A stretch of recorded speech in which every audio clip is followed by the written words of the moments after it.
Nous allons prendre le livre dans le livre de Luc, de verset 10, Luc 10 à partir du verset 19. Amen. Luc chapitre 10, verset 19.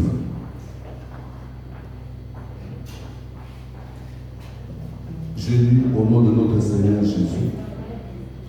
Voici, je vous ai donné le pouvoir de marcher sur les serpents et sur les scorpions et sur toute puissance de l'ennemi, et rien ne pourra vous nuire. Amen. Bien-aimés, le thème de notre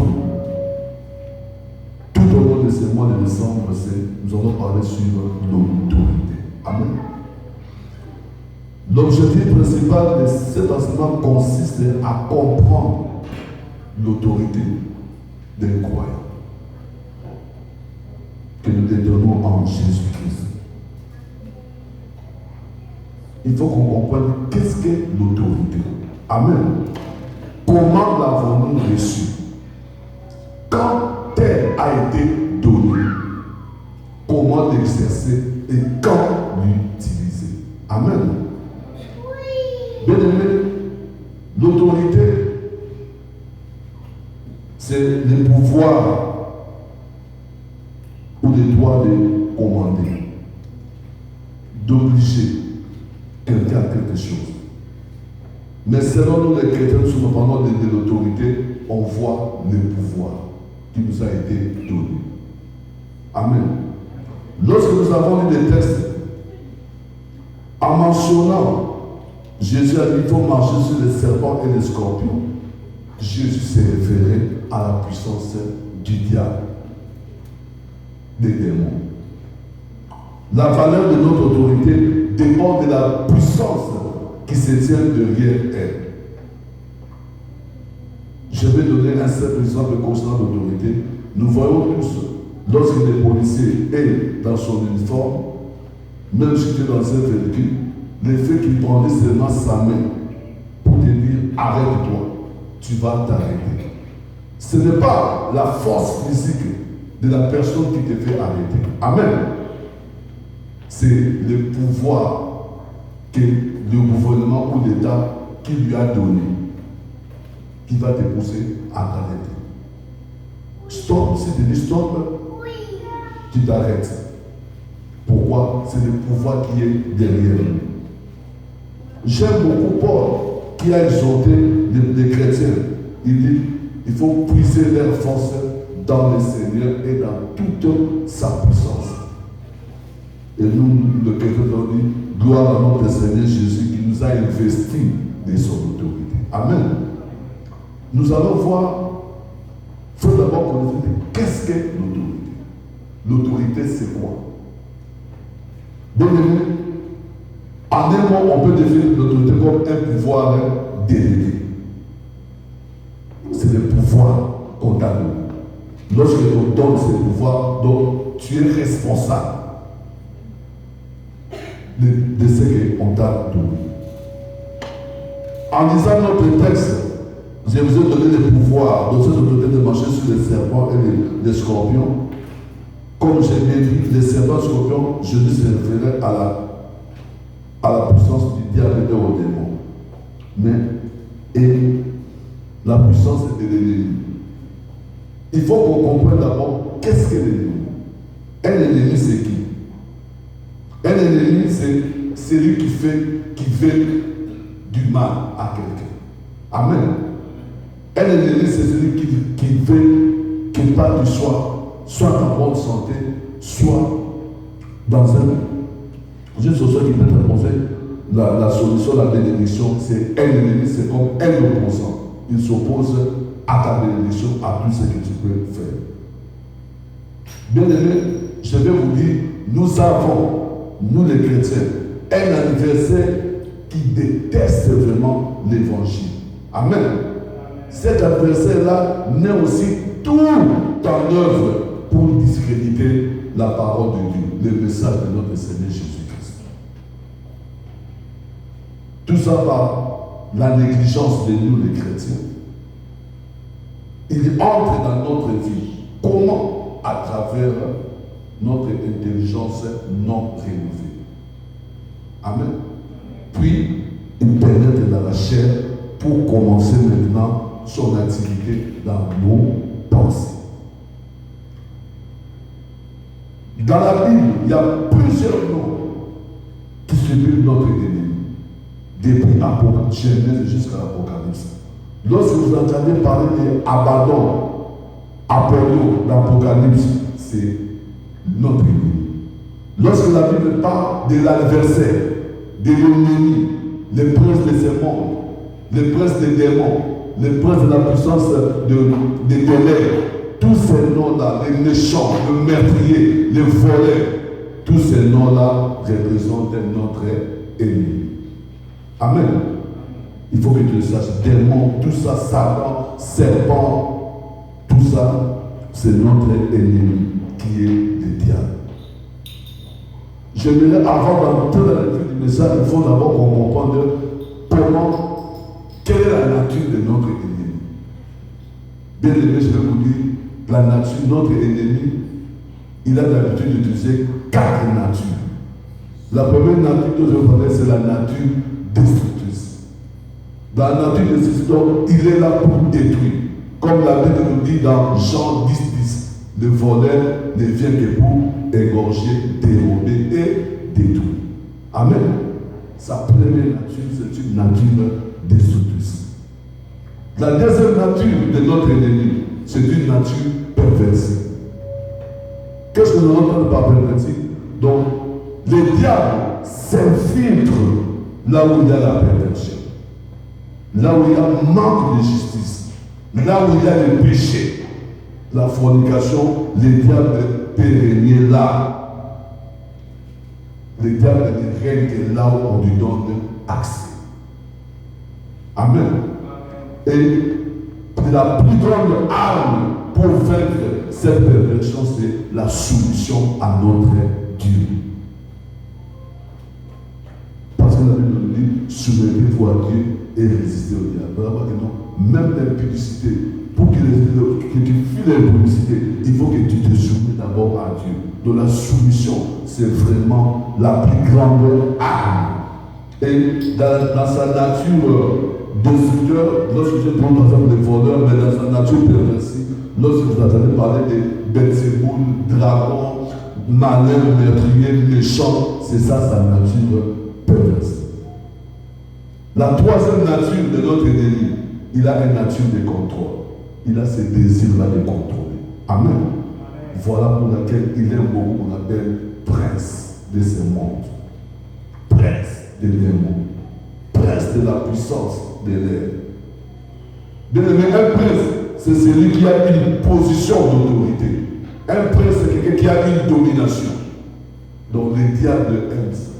C'est sa nature maintenant de contrôle. Nous allons même, si nous sommes dans Luc 4, lorsque Jésus a été baptisé, lorsque l'Esprit de l'Éternel l'amena dans le désert pour qu'il soit tenté par le diable l'a monté au plus haut de la montagne pour lui dire, si tu te prosternes devant moi, je te donnerai tous ces royaumes. Donc il est le prince. Et Jésus ne l'avait pas montré. Amen. Parce qu'il est le prince. De c'est quoi comme c'est ça sa nature de contrôle. Il aime tout contrôler. Même aujourd'hui dans nos institutions, dans les gouvernements, dans nos familles, chaque que le diable il est là, donc il s'est infiltré d'une manière même nous qui habitons chez nous. Sachez bien aimé, dans chaque immeuble, il y a toujours un démon de contrôle. Ou soit quelqu'un qui est là pour contrôler, qui est un agent du diable. Que tu te trompes. C'est ennemi. Amen. Dans ton travail, sache qu'il y a des ennemis.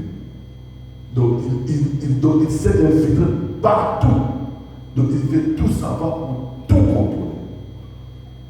Il est tellement organisé. C'est nous-mêmes les chrétiens qui nous donnons même cet avantage qui domine. Amen. Nous allons voir comment vaincre tout ça. Et sa dernière nature, c'est une nature manipulatrice. Donc il a toujours une méthode. Le diable utilise toujours la même méthode pour manipuler les gens. Autrefois, dans le jardin d'Éden, qu'est-ce qu'il a fait? Il est venu comme dans une ruse. En disant à la femme, est-ce que Dieu a réellement dit, si tu ne manges pas ça? Et la femme ne connaissant pas que donc Dieu l'a créé à son image et à sa ressemblance. Donc Adam et Ève étaient des dieux. Mais il leur trompe que non, si vous mangez, vous serez comme des dieux. Et ils ont oublié leur propre identité. Mais là où Adam et Ève ont échoué, le dernier Adam, notre Seigneur Jésus, a réussi. Amen. Lorsqu'il est venu sur notre Christ pour lui tenter encore d'une manière manipulatrice, Jésus lui a dit non, il est aussi écrit. Donc Jésus n'a pas perdu son identité vis-à-vis du diable. Bien aimé, le diable connaît la parole. Parce que lorsque nous sommes même dans Luc 4 et 6, lorsqu'il a dit à Jésus, comme tu es là, si tu te jettes en haut de cette montagne, il a utilisé même le psaume 91, que Dieu envoyera des anges qui te porteront sur leurs bras, afin que ton pied ne erre pas sur comme une pierre. Et Jésus lui a dit, il est aussi écrit. Amen. Bien aimé, la parole de Dieu, la Bible comme elle est là, elle est la clé pour vaincre notre ennemi. Amen. Rien que la Bible pour vaincre notre ennemi. Et dans cette nature manipulatrice, nous allons voir comment il est comme un lion rugissant, comme un ange de lumière. C'est ça, c'est cette manière que le diable nous manipule toujours. Nous allons voir, il y a une condition préalable pour le combat. Comment vaincre maintenant notre ennemi. Bien aimé, si nous prenons nos Bibles dans 2 Corinthiens 10, le verset 3 à 5, j'ai lu au nom du Seigneur Jésus. 2 Corinthiens 10, à partir du verset 3 jusqu'au verset 5. Si nous marchons dans la chair, nous ne combattrons pas selon la chair, car les armes avec lesquelles nous combattons ne sont pas charnelles, mais elles sont puissantes par la vertu de Dieu pour renverser les forteresses. Nous renversons les raisonnements et toute la hauteur qui s'élève contre la connaissance de Dieu et nous amenons toute pensée captive à l'obéissance de Christ. Amen. Bien aimé, je veux vous donner un secret. Bien aimé, il n'y a pas de combat spirituel, pas de vrai combat sur terre sans le renouvellement de l'intelligence. Amen. La première arme, parce que notre intelligence, c'est le maître de toutes nos pensées. Donc il faut d'abord très bien renouveler ton intelligence. Je vais te dire que ce soit chaque matin, avant de se lorsque tu pries, il faut toujours sanctifier tes pensées. Parce que tes pensées, les pensées viennent de ce qu'on voit et de ce qu'on entend. Ok, pour que nous soyons, la Bible nous dit, il faut vraiment la foi remettre ici, la foi vient de ce qu'on entend. Et ce qu'on entend vient de la parole de Christ.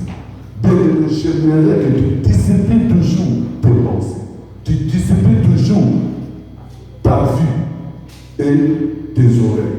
À ce que tu puisses seulement entendre la voix de notre Dieu, la voix de notre Seigneur. Et cette voix vient que dans la parole de notre Dieu. Amen. Il faut renouveler nos pensées, avoir une pensée saine, une pensée non polluée, une pensée renouvelée. Raison pour laquelle l'arme la plus précieuse contre le combat spirituel, comme je vous l'ai dit, c'est le renouvellement de nos pensées. Sinon, tu vas devenir prisonnier de ce que tu entends. Un prisonnier, c'est quelqu'un qui est captif de ce que tu entends. Tu vas toujours raisonner d'une manière négative. Et en raisonnant d'une manière négative, toi-même, tu te fais des forteresses sans le savoir. Même si on enseigne la parole de Dieu, ça sera du mal à pénétrer parce que tu as mis des barricades, tu as mis des forteresses devant. Et tout ça, c'est notre ennemi qui les provoque. Et maintenant, comment maintenant utiliser notre autorité. Bien aimé, pour utiliser notre autorité, il y a 3 endroits principaux. Il faut prendre l'autorité. Amen. Le premier endroit, c'est dans tes pensées. Il faut renouveler tes pensées. Le deuxième endroit, c'est crucifier notre chair. Parce que notre chair, il faut des fois éviter les désirs de notre chair. La convoitise des yeux, la convoitise de la chair, tout ça, l'orgueil de la vie, c'est ce qui nous mène à la destruction. Et le troisième, c'est maintenant, là tu peux maintenant lutter contre le cercle du diable. Tant que tu n'as pas renouvelé tes pensées, tant que tu n'as pas crucifié ta chair, bien aimé, tu ne pourras jamais vaincre notre ennemi. Tu ne pourras jamais vaincre notre ennemi. Avant de vaincre l'ennemi, renouvelle d'abord tes pensées, crucifie ta chair. Et là maintenant, tu peux maintenant lutter contre le cercle du diable. Comme je vous ai dit, la plus grande délivrance, c'est d'abord de renouveler nos pensées. Parce que chaque jour, il faut que nous amenions une vie de consécration. Il faut toujours que nos pensées soient renouvelées. Il faut toujours renouveler les pensées. En priant, Seigneur, que le sang de Jésus sanctifie mes pensées. Que le sang de Jésus sanctifie mes pensées. Et après, lorsque tu vas crucifier la chair, lorsque tu vas prendre l'autorité sur le monde des ténèbres, automatiquement, les diables vont obéir. Tant que tu n'as pas renouvelé tes pensées, tant que tu n'as pas crucifié ta chair, tu ne peux jamais prendre l'autorité sur le diable. Tu ne pourras pas. Il faut vaincre d'abord les 2 choses avant de prendre la 3e autorité qui est là. Nous allons voir l'autorité, l'origine, sa chute, comment tout s'est passé et jusqu'à la fin de notre Seigneur Jésus. Amen. Dès la création déjà du monde, bien aimé, je vous dis, l'ultime acte de la création, lorsque Dieu a créé le monde, nous allons voir comment Dieu, c'était la bénédiction de l'homme. Dans Genèse 1, la Bible déclare, Dieu créa le ciel et la terre. Donc l'auteur du ciel et de la terre, c'est notre Dieu, celui qui a créé le ciel et la terre. Après avoir tout créé, lorsque nous sommes dans Genèse 1, verset 23, Dieu donne à l'homme toute la domination. Amen. Donc Dieu donne à l'homme toute l'autorité de dominer sur toute la création. C'est Dieu qui a donné ça à l'homme. Et nous allons voir qu'il a aussi l'autorité sur ça. L'homme en venant sur Dieu a créé l'homme à son image, selon sa ressemblance. Lorsque le diable est venu maintenant après la chute, nous allons voir que non, l'homme avait perdu son autorité, il a pris l'autorité, il a donné ça au diable. Et ce n'est pas Dieu qui a donné cette autorité au diable. C'est l'homme lui-même qui a donné l'autorité au diable. C'est pas Dieu. Lorsqu'il a désobéi en mangeant les fruits défendus, il a perdu son autorité. Et lorsqu'on perd l'autorité, on devient esclave de la personne d'où tu as perdu l'autorité. Donc l'homme automatiquement était devenu l'esclave de Satan. Mais Dieu, dans sa bonté, parce que lorsqu'il a créé l'homme à son image, c'était pour lui que l'homme soit toujours en contact permanent avec lui. Dieu voulait que, parce que la Bible nous dit, chaque soir, Dieu descendait, parce que Dieu posait avec Adam et être comme ça. Dieu descend. Parce que c'est son image. C'est ça sa ressemblance. Dans sa bonté, dans sa souveraineté, qu'est-ce qu'il a voulu? Malgré que l'homme a péché, mais Dieu voulait toujours que l'homme soit prêt. D'où le plan de la rédemption, ça, on va toujours l'étudier tout au long de cet enseignement qui est sur l'autorité. Dans sa souveraineté, qu'est-ce qu'il avait fait? Il a donné la terre au Fils de l'homme, comme la Bible nous dit dans le psaume, lorsque nous lisons le psaume 115, verset 16, les cieux sont les cieux de l'Éternel, mais il a donné la terre au Fils de l'homme. Amen. Et après la chute, Dieu a toujours autorité dans les cieux. Dieu avait toujours l'autorité. Mais c'est l'homme, après la chute, qui a perdu l'autorité sur la terre. Donc le but de la rédemption, le but que Jésus est venu sur la terre, bien aimé, il a vénéré le premier Adam. Donc il fallait que le dernier Adam pour récupérer cette autorité. Et cette autorité, ce que Jésus va récupérer, nous allons voir, c'était dans la rédemption. Lorsque nous parlons de la rédemption, c'est la restauration des droits que Adam et Ève ont perdus à Éden. C'est ça que la Bible parle de la rédemption.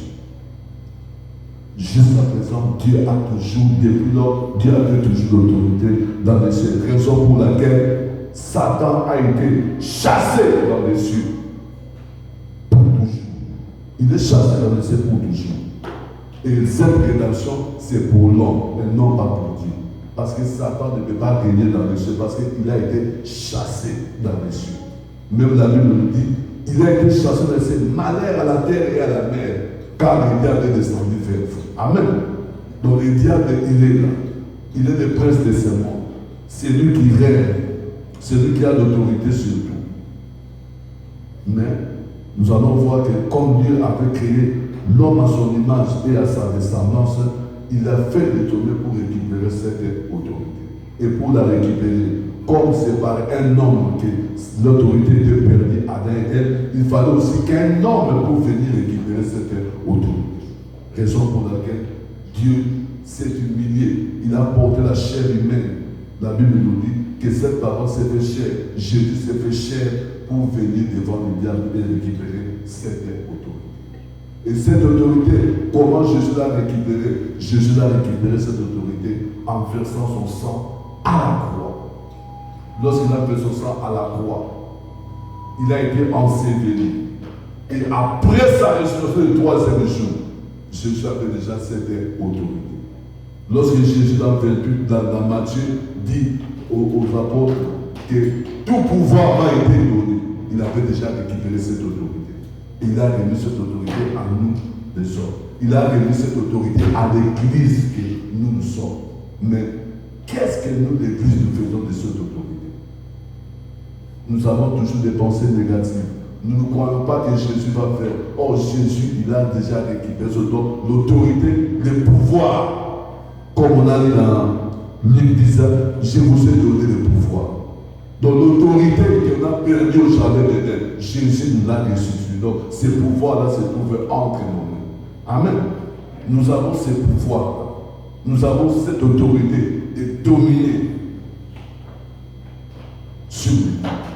Nous avons cette autorité. Mais le diable, il rôde comme un lion. La Bible dit comme un lion, mais ce n'est pas un lion. Parce qu'il n'y a qu'un seul lion, le lion de la tribu de Juda, qui est notre Seigneur Jésus-Christ. Il n'y a qu'un seul lion. Le diable n'est pas un lion. Le diable, c'est un menteur. C'est le père de mensonges.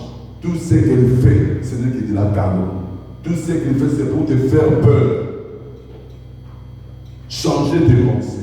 Mais lorsque tu sanctifies tes pensées, lorsque tu crucifies ta chair, bien aimé, tu es capable de vaincre le diable. Amen. Tu es capable de le vaincre. Parce que nous avons cette autorité. Cette autorité, c'est entre nos mains. C'est entre nous. Lorsque nous disons nous, donc l'Église aujourd'hui, c'est nous qui avons cette autorité. Mais nous ne savons même pas comment l'exercer. Nous ne savons pas comment l'exercer. Or, le diable a tout perdu. Parce que celui qui s'est donné le premier à la croix, c'était le diable. Il a dit, ah, si je savais, il ne fallait pas que j'amène le Seigneur Jésus-Christ à la croix. Comme nous dit dans Colossiens 2, 14, que non, à la croix, rien qu'à la croix, Jésus avait effacé tous les actes de les ordonnances nous condamner qui sont sur nous en les pouillant à la croix. Il a dépouillé. Donc dépouillé, il a tout pris.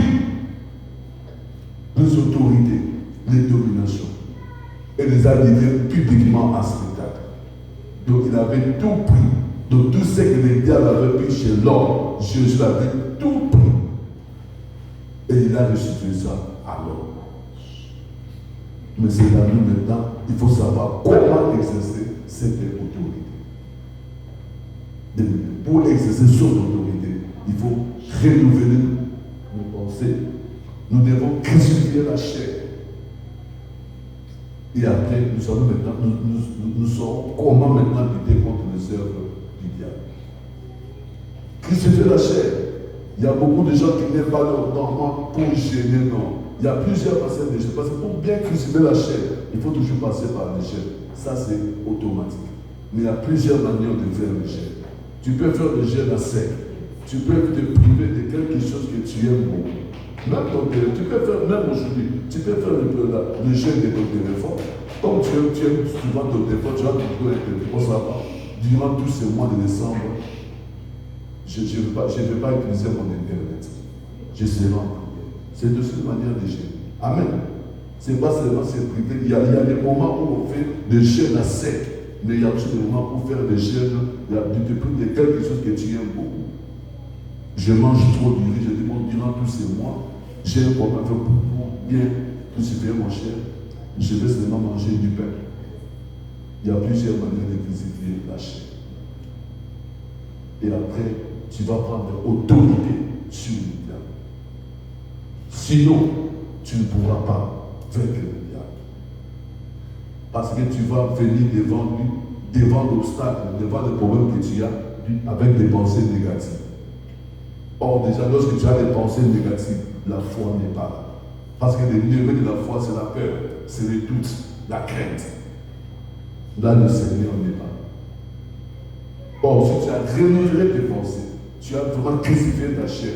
Si tu dis au diable, stop, c'est comme l'histoire que je t'ai dit, parce que tu t'es vêtu de cette autorité. Le diable n'est pas s'arrêter. Le diable n'est pas s'arrêter. J'ai beaucoup souffert, il y a d'autres qui sont ici. Moi, je fais 2 mois. Comment imaginer? Je ne prends rien, ni de l'alcool, ni des cigarettes. Mais je me suis trouvé avec une pneumonie dont je ne savais même pas l'origine. Or que c'était une attaque. Amen. J'ai fait 2 mois, je ne prêchais même pas. Or c'était une attaque. Et tout ça, lorsque j'ai prié, j'ai vu que non, cette attaque venait d'où ça vient. Et j'ai pris l'autorité, malgré qu'ils m'ont dit peut-être que ça sera l'asthme. J'ai dit non, l'asthme c'est déjà vaincu. Lorsque Dieu t'a guéri, il te guérit vraiment en totalité. Dieu ne guérit jamais d'une manière partielle. J'ai dit non. Dieu m'avait déjà guéri. Et lorsque je vais faire des examens, la radio, le scanner, tout est OK. Amen. Tout est passé. Donc pourquoi j'avais déjà renouvelé mes pensées? Non, ça ne peut pas faire. Et je suis en train de prier et je l'ai chassé. J'ai détruit la tâche qu'on avait vue à mes poumons. Après la radio de scanner, il n'y a rien d'automatique. Il faut savoir vaincre d'abord les pensées. Il faut renouveler nos pensées. Nous sommes arrivés, mettons-nous debout, nous allons prier pour la parole. Parce que c'est un message qu'on va continuer la semaine prochaine.